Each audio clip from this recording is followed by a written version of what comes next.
Assalamu alaikum. This is your own teacher Azhar Rashid gives you an enthusiastic welcome. I hope that you all must be as happy as one can be and as fresh as a blooming flower. Without any further ado, let's start the class by the name of who created everything but called the creative Allah subhanahu wa ta'ala. I would like to start the class by the holy verses from the Holy Quran.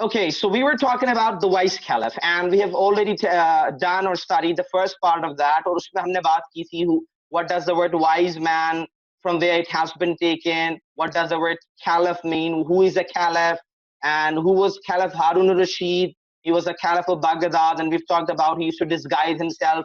वो अपना भेष बदलते थे और भेष बदल के रातों को जाते थे गलियों में ताकि लोगों की फर्स्ट हैंड नॉलेज ले सके. तो ये उनके बारे में कुछ इन्फॉर्मेशन बताई गई थी कि वो एक जस्टिस और एक वाइज यानी कि बहुत इंसाफ करने वाले और बहुत अक्लमंद किस्म के खलीफा थे, आम खलीफा नहीं थे. ठीक है. खैर फिर मैं इसमें ये बताया गया है कि एक कहानी है, एक वाकया है जो कि काजी, और काजी मैंने आपको बताया था कौन होता है. काजी जो कि जस्टिस यानी इंसाफ के मामलात को देखता है. और मैंने आपको ये भी बताया था कोर्ट का मतलब दरबार होता है, और उसको जिस कोर्ट को अदालत को हम लोग जिस लफ्ज कोर्ट को हम अदालत समझते हैं उसे कोर्ट ऑफ लॉ कहा जाता है. मैंने बताया था कि काजी होता है और काजी से एक मामला हल नहीं हो पाता. मैंने आपको ये भी बताया था कि हर मामला उठाकर खलीफा के पास नहीं लाया जाता, बल्कि वो मामला जो आम लोगों से सॉल्व नहीं हो पाता था फिर वो खलीफा के पास आता था. ऐसे एक मसला दरपेश आता है काजी को जिससे वो दो चार होता है और वो उसको हल नहीं कर पाता है. तो वो क्या करता है, वो जो है वो खलीफा के पास आता है और बताता है कि दो लोग हैं, ठीक है, जो कि सफेद रंग के खूबसूरत से नफीस से घोड़े के ऊपर लड़ रहे हैं. दोनों ही ना सिर्फ दावा कर रहे हैं बल्कि कस्में भी खा रहे हैं. और जो मैंने बताया था उस जमाने में कसम की क्या अहमियत हुआ करती. तो कहता है ये एक मुश्किल मामला है जिसे मैं हल नहीं कर पा रहा, लेकिन मुझे उम्मीद है कि आप अपनी अक्लमंदी और जहानत से इसे क्या कर लेंगे, आप हल कर लेंगे. फिर वो बताता है भाई कहानी ये है कि भाई तो अच्छा, फिर पूछता है खलीफा कि बताओ क्या मामला है. तो अमीर आदमी आया. अच्छा, दोनों में से एक जो है वो दिखने में उसने अच्छे लिबास पहना हुआ था, देखने में अच्छा लग रहा था, कुछ लिबास था, एक रिस्पेक्टेबल सिटीजन लग रहा था. जबकि दूसरा जो है वो क्या था, वो फटे पुराने कपड़ों में था और दिखने में भिखारी लग रहा था या नहीं था हमें नहीं पता. ठीक है. तो वो खलीफा अमीर आदमी इसको हुक्म करता है कि आप आगे बढ़े और सुनाएं क्या कहना चाहते हैं, क्या मामला है. तो वो क्या करता है, आगे बढ़कर मामला बताना शुरू करता है और फिर उसमें इलाबरेट करता है वो कि भाई मैं आज सुबह जब आ रहा था सिटी गेट की तरफ यानी शहर के दरवाजे की जानिब, तो मैंने देखा कि एक लंगड़ा शख्स मेरे घोड़े के आगे जो है वो लंगड़ा कर चल रहा है. और जैसे ही इसने मेरे घोड़े की नाल की आवाज सुनी, ठीक है, नालिया मतलब ये जो जिससे हम क्या कहते हैं हूफ, अंग्रेजी में लिखा हुआ है, तो उसने क्या किया, वो मुड़ा और मुझे रुकने का इशारा किया. टू मोशन टू स्टॉप क्या होता है मैंने आपको ये भी बताया था कल. ठीक है. और फिर मैंने देखा कि उसने मुझसे मदद मांगी कि वो शहर के दरवाजे तक जाना चाहता है. तो मैंने देखा कि वो लंगड़ा था, मुझे इस पर तरस आया, अफसोस हुआ. मैंने क्या किया, उसे अपना हाथ दिया और क्या किया, उसे खींचकर अपने घोड़े पे पीछे बैठा लिया. अब रास्ता कटा, जैसे ही हम शहर के दरवाजे तक पहुंचे तो मैंने इस शख्स की तरफ मुड़कर कहा, घूमा कि चलो ये शख्स लंगड़ा है, इसे उतरने में मदद कर दूं. तो शख्स मुड़कर मुझे क्या जवाब देता है, मैं क्यों उतरूं, why should I get down, I let you ride my horse and now you want to rob me of my horse. वो कहता है कि मैं क्यों नीचे उतरूं, मैंने तो तुम्हें अपना घोड़ा चलाने दिया, अब तुम मुझसे मेरा ही घोड़ा लूटना चाहते हो. तो कहते हैं कि उसके मुताबिक घोड़ा उसका था, उसने उसकी मदद की, लेकिन शहर के दरवाजे पे आकर वो जो मतलब दिखने में बज़ाहिर भिखारी था वो मुकर जाता है और क्या हो जाता है, मामला गंभीर हो जाता है. अब जाहिर सी बात आस पड़ोस लोगों ने देखा तो समझ नहीं आया किसी को, फिर मामला खलीफा के काजी के पास लाया गया. काजी से समझ में भी नहीं आया तो खलीफा के पास. अच्छा, हमने एक मौक़िफ़ सुन लिया था, फिर दूसरा मौक़िफ़, गरीब आदमी खुद आगे बढ़ता है, खलीफा उससे नहीं कहता. गरीब आदमी खुद आगे बढ़ता है, फिर वो लंबी-लंबी क्या करता है, बातें करता है कि आप जो हैं गरीबों के मददगार हैं, मुझे इस अमीर आदमी के ज़ुल्म से बचा लें. फिर वो कहानी शुरू करता है. वो कहता है like everybody else in this court, यानी इस दरबार में बैठे हर दूसरे शख्स की तरह, ठीक है, आप भी यही सोच रहे होंगे, how a beggar like me can afford to buy and keep such a fine horse, कि किस तरीके से मुझ जैसा भिखारी खरीद सकता है या अपने पास रख सकता है इतने महंगे घोड़े को. देखिए, सिर्फ खरीदना ही नहीं होता.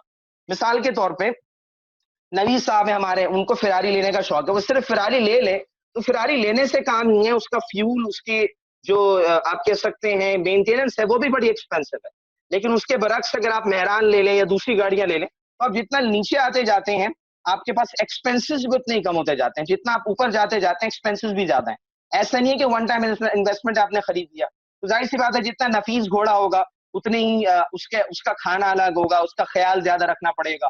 तो सिर्फ खरीदना नहीं बल्कि उसको रखना भी बड़ी मुसीबत का काम है। तो कहता है कि इस दरबार में बैठे, यानी वो खलीफा से कहता है कि इस दरबार में बैठे हर दूसरे शख्स की तरह आप भी सोच रहे होंगे कि मैं एक मुझ जैसा गरीब आदमी इतना नफीस घोड़ा, इतना महंगा घोड़ा कैसे खरीद सकता है और रख सकता है। फिर वो आगे क्या कहता है, it is because of this horse that I am in rags. वो क्या कहता है, रोते हुए कहता है कि इस घोड़े की वजह कर ही है कि आज मेरा ये हाल हो गया है, मैं इन फटे पुराने कपड़ों में आ गया।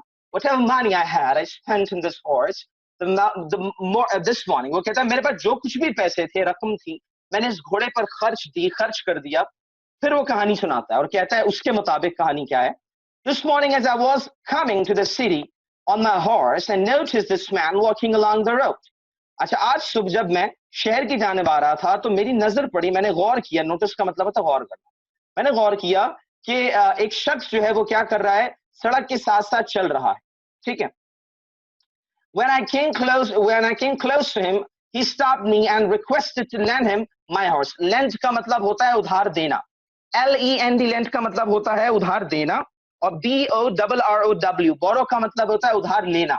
मिसाल के तौर पे अगर आप किसी से कोई चीज उधार लेते हैं तो आप कहेंगे I have borrowed something, like I have borrowed 1,000 rupees। लेकिन आप किसी को देंगे, मिसाल के तौर पे मैं फारिस को 1,000 रुपए उधार देता हूँ, तो मैं क्या कहूंगा, I lend 1,000 rupees to Faris. लेकिन अब फारिस क्या कर रहा है, क्या कहते हैं, मुझे दे रहा है, तो वो क्या, मैं फारिस से ले रहा हूं तो मैं क्या कहूंगा, बोरो 1,000 rupees from Faris, like that.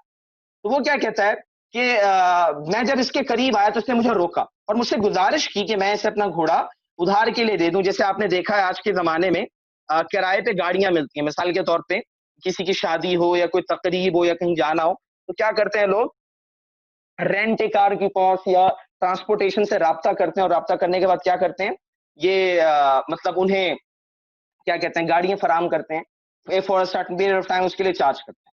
उसने कहा कि मुझे तुम घोड़ा उधार पे दे दो, जैसे आज गाड़ियां होती हैं, जमाने में घोड़े होते थे। तो ही वॉज इन ग्रेट हरी। उसने कहा क्यों उसे गाड़ी चाहिए, क्यों उसे सवारी चाहिए जल्दी, क्योंकि उसे शहर जल्दी पहुंचना है, to reach the city. Of course I could not land my horse to a complete stranger. देखिए अपनी बात को सपोर्ट करने के लिए क्या कह रहा है, वो अपनी तारीफ करते हुए कहता है, यकीनन मैं एक बिल्कुल या मुकम्मल अजनबी शख्स को अपना घोड़ा उधार पे नहीं दे सकता था। खुदाए क्या मैं दे सकता था, इंस्टेड बावजूद इसके I let him ride my horse. ठीक है, फिर भी मैंने उसको, यानी अपनी जेनरोसिटी और सखावत बताना चाह रहा है कि फिर भी मैंने उसे अपना घोड़ा उधार पे दे दिया। Well, I stepped behind him, जबकि मैं उसके पीछे बैठ गया। As we reached the city gate, he asked me to get down and leave the horse to him. जैसे ही अच्छा, while I sat behind him, उसने क्या कहा, मैंने उसे अपना घोड़ा चलाने दिया और मैं पीछे बैठ गया। यानी जब वो दरवाजे वहां पे पहुंचे तो दोनों के मुताबिक सिटी गेट पे पहुंचे, लोगों ने देखा तो गरीब आदमी, यानी जो दिखने में गरीब था वो पीछे बैठा हुआ था, और जिसने अच्छे कपड़े पहने हुए थे वो आगे बैठा हुआ। तो उसने कहा कि मैंने उसे अपना घोड़ा राइड करने दिया, ये घोड़ा दरअसल मेरा था। किसके मुताबिक, गरीब आदमी के मुताबिक। As we reached the city gate, he asked me to get down and leave this horse to him. वो क्या कह, जैसे हम सिटी गेट पहुंचे तो उसने क्या किया, उसने मुझसे कहा कि मैं नीचे उतर जाऊं, और उसने क्या कहा, और घोड़ा उसके पास छोड़ जाऊं, और आगे क्या कहा, such a fine horse should not belong to a beggar। इतना नफीस और अच्छा घोड़ा एक भिखारी को नहीं सचता। He said, उसने कहा, now be off and don't you mention it to anyone। be off का मतलब होता है दफा हो जाओ। be off का मतलब क्या है, दफा हो जाओ, दूर हो जाओ या परे हट जाओ। ठीक है, now be off and don't you mention it to anyone। और अब दफा हो जाओ और इस बात का तस्करा किसी से मत करना। And even if you do, nobody's gonna believe you, it's going to believe you। ठीक है, वो क्या कहता है, और अगर तुम करोगे भी तो कोई भी तुम्हारा यकीन नहीं करने वाला है। Now sir, I had begged you to save me from this robber and restore to me what is my own। वो कहता है कि अब मैं आपसे गुजारिश करता हूं कि मुझे इस लुटेरे से बचा लीजिए और वो चीज जो मेरी है मुझे वापस दिला दीजिए। रॉबर मतलब लुटेरा। अच्छा, ये सारी कहानी सुनने के बाद मैं होता तो मैंने कल बताया था आपको, मैं कहता बस कर पगले रुलाएगा क्या, ये कहकर मैं क्या करता, गले लगा लेता किसको, गरीब आदमी को, और उसे अपना घोड़ा और कुछ अशरफियां देता, कहता जाके हाल बदलो और क्या कहते हैं सिचुएशन को अपना हाल थोड़ा बेहतर करो। लेकिन मैंने आपको बताया इंसाफ करना दुनिया का मुश्किल तरीन काम है, इसी पे मैंने अपना कल लेक्चर एंड किया था।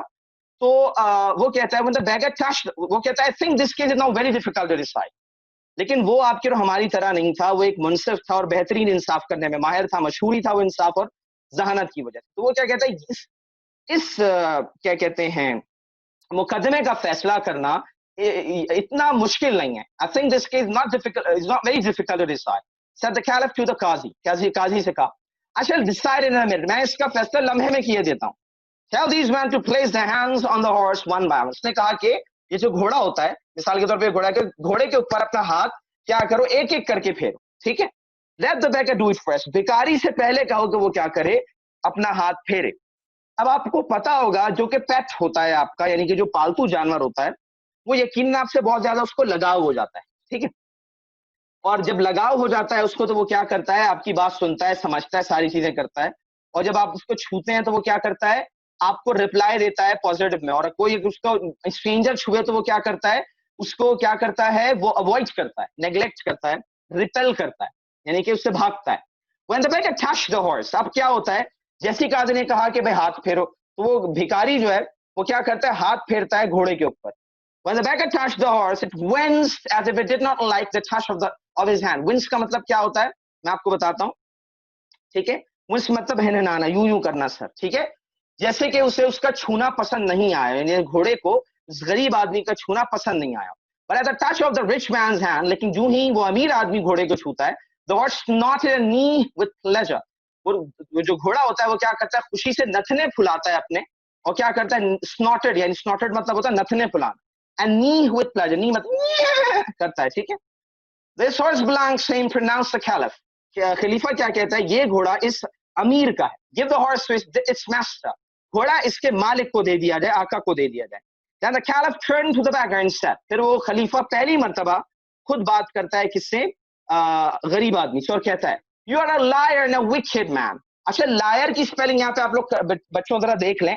LIE, लाई का मतलब होता है झूठ, ठीक है। लेकिन झूठे को हम क्या कहते हैं, झूठ बोलना, और लाई का मतलब झूठ भी होता है, झूठ बोलना भी होता है, वर्ब और नाउन दोनों है।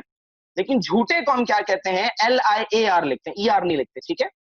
यू आर अ लायर, तुम झूठे हो ना, विकेड, और एक मकार शख्स हो। यू ट्राई टू रॉब, मकार किसको बोलते हैं, विकेड कहते हैं उस शख्स को जो कि अपनी इंटेलिजेंस को, जहानत को नेगेटिव कामों में इस्तेमाल करता है, अपनी जहानत को पॉजिटिव कामों में इस्तेमाल नहीं करता। जो पॉजिटिव में करता है उसे इंटेलिजेंट बोलते हैं, जहानत को इंटेलिजेंस कहते हैं। जो पॉजिटिव वे में इस्तेमाल करता है उसको इंटेलिजेंट, और जो नेगेटिव में करता है उसको विकेड कहते हैं। जैसे कॉन्स्पिरेसीज करना, झूठी कहानियां बनाना, लोगों को बिला वजह क्या करना, मुसीबतों में डालना, ये सब दिमाग इस्तेमाल करते हो। एक तो होता है कि पावर से किसी का कत्ल कर दिया, नहीं। विकेट वो होता है जो जाल साजियां करता है, जो कॉन्स्पिरेसीज करता है।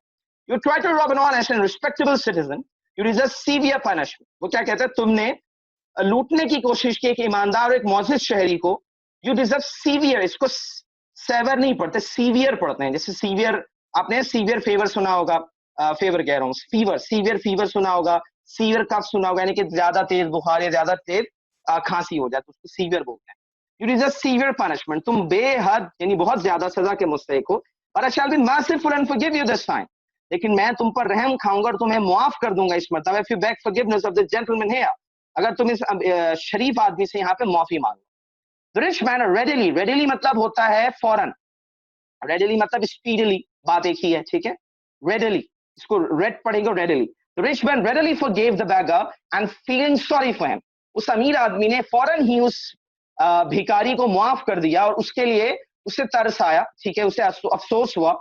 took out his purse and gave him a handful of gold coins। उसने क्या किया, अपना बटवा निकाला और एक मुट्ठी अशरफियां, आपको पता है उस जमाने में सोने की अशरफियां चलती थी, उसको सोने के सिक्के दिए। This noble action of the rich man pleased everybody in the court। और ये जो एक्शन था किसका, अमीर आदमी का, इसने दरबार में बैठे हर शख्स को बहुत महसूस